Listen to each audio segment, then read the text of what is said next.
Hey mamas, welcome back to my channel. This is Haley with Let's Mama, and today we're going to be discussing our first trimester to-do list because I am pregnant with baby number 3, and I know that you guys are going to want to know what you need to do after you find out you're expecting, because you're probably like, I'm pregnant, now what? So this is going to be a good list for you to kind of work your way through. Make sure you guys get these things done in first trimester. Some of them are definitely must-dos. Some of them are more nice-to-dos. But either way, I think this will be a really good list for you guys to kind of work your way through and kind of know what to expect in this first trimester. So let's go ahead and dive right in. If you're new here, please subscribe. It helps me out so much, and I'd love to have you. We have new mama content and pregnancy content that comes out every single week. If you hit the bell, you'll get notifications. And I just released a pregnancy printable for all of you guys. I think you'll find super helpful. It's got a breastfeeding tracker in it for once baby arrives, but before that, it's got tons of information on labor and delivery, epidurals, C-sections, preparing for birth throughout your pregnancy, ways to naturally even induce your labor as you draw closer into your third trimester. So go ahead and go into the description below and download that free printable for yourself. It's got tons of information in it. And let's go ahead and get started.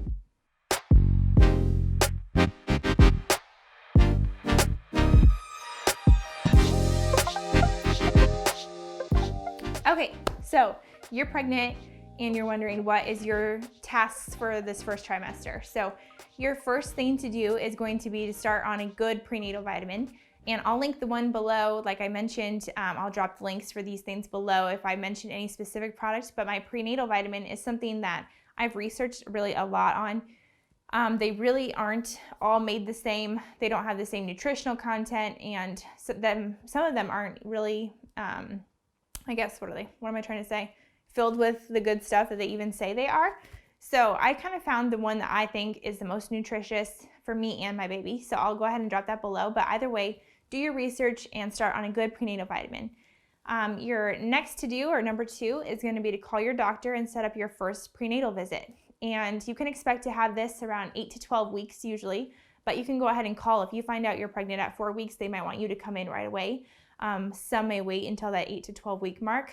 Either way, it's good to call your doctor and let them know that you're expecting, and then schedule that first initial OB appointment around 8 to 12 weeks. What you can expect during this appointment is meeting your doctor, maybe having a nurse visit where she'll kind of go over with you all the different things to expect throughout pregnancy, what medications are safe for you to take, what activities are safe for you to do, answer any questions you may have, all of those things. You'll also give them your insurance. They'll kind of set you up on a payment plan so you can kind of know what to expect financially throughout your pregnancy for your prenatal care. You'll also probably do a urinalysis, so you'll probably pee in a little cup, and they'll test your urine. They'll do this each time you go to the doctor.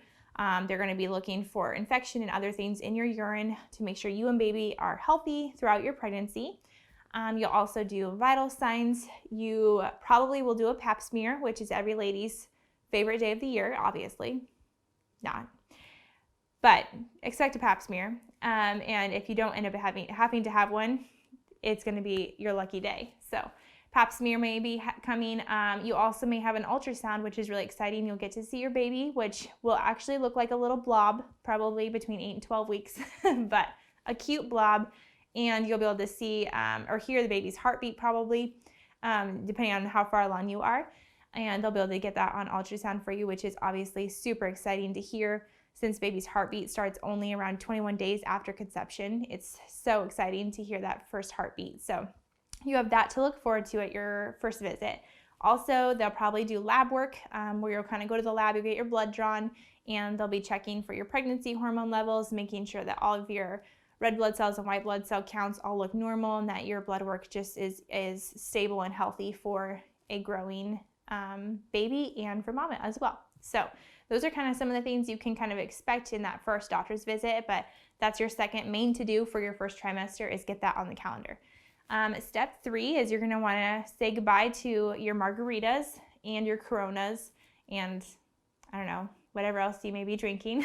Wine. I love my wine. But yeah, go ahead and say goodbye to alcohol for the next 9 months. There's not really a safe amount or anything. It just needs to be put on hold for a little while. Also be careful on your caffeine intake. Most doctors are okay with around 100 milligrams a day, but you'll want to check with your doctor and see what they are okay with you drinking as far as caffeine goes for your whole pregnancy, but first trimester especially. And then if you're a smoker, you're going to have to stop smoking for the next 9 months as well. So those are kind of the things you have to say a hardcore goodbye to for a little while. Step 4 on your to-do list is to schedule sleep. Yes, you have to schedule sleep because in your first trimester, your hormones are super high, they're excessive, and that causes exhaustion and nausea and all these things.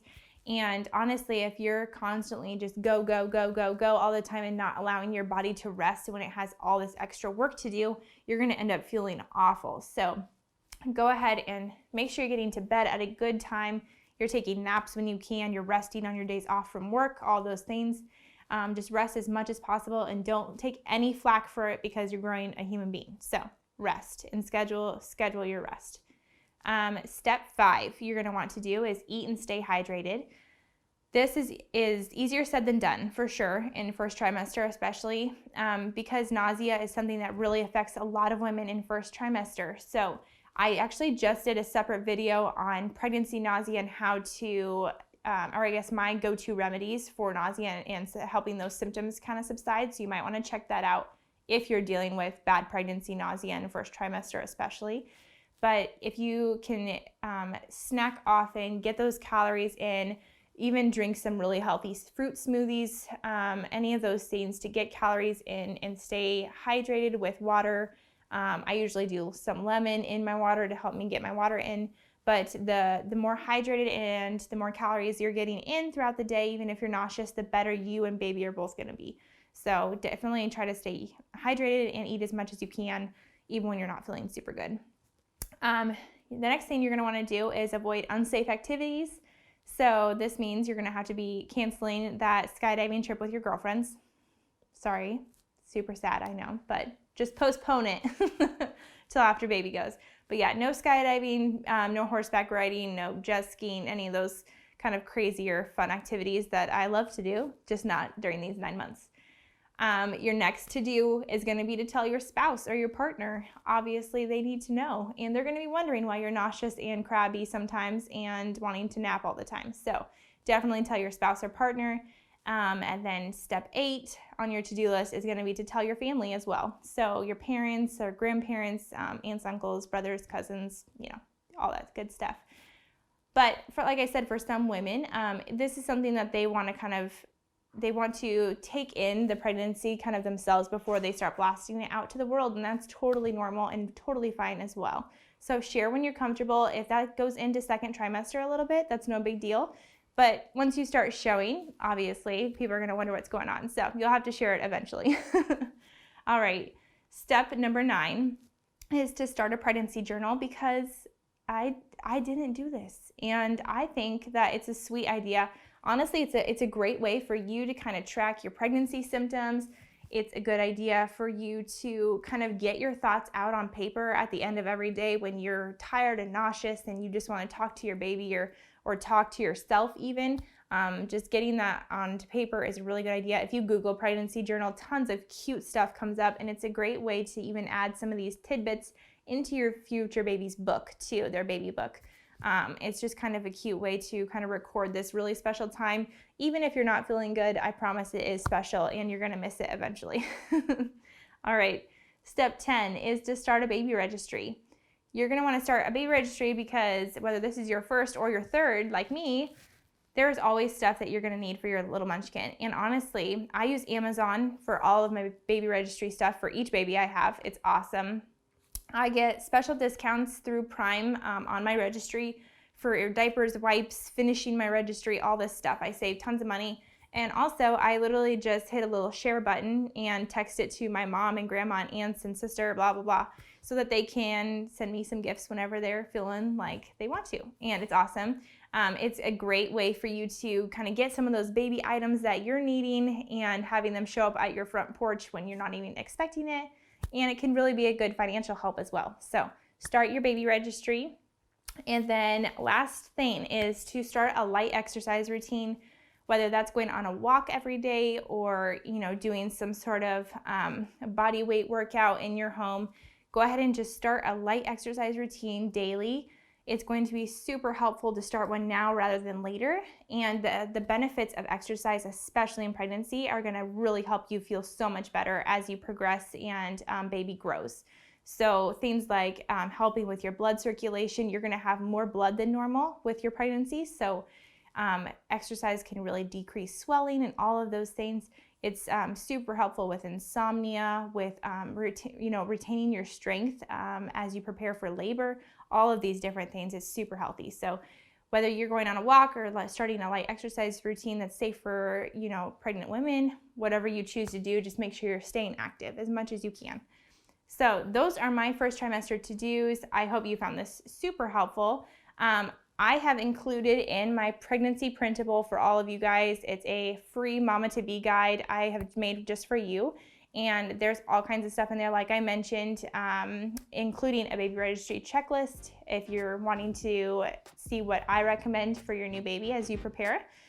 All that stuff's in the description. So go check that out and start knocking off these to-do lists just like one by one. Work your way through. I know it can be kind of overwhelming, but if you just do things by trimester, you'll be super prepared for baby in no time. So I hope you're feeling good. I hope you're resting often, and I hope to see you in the next video. Bye, Mama.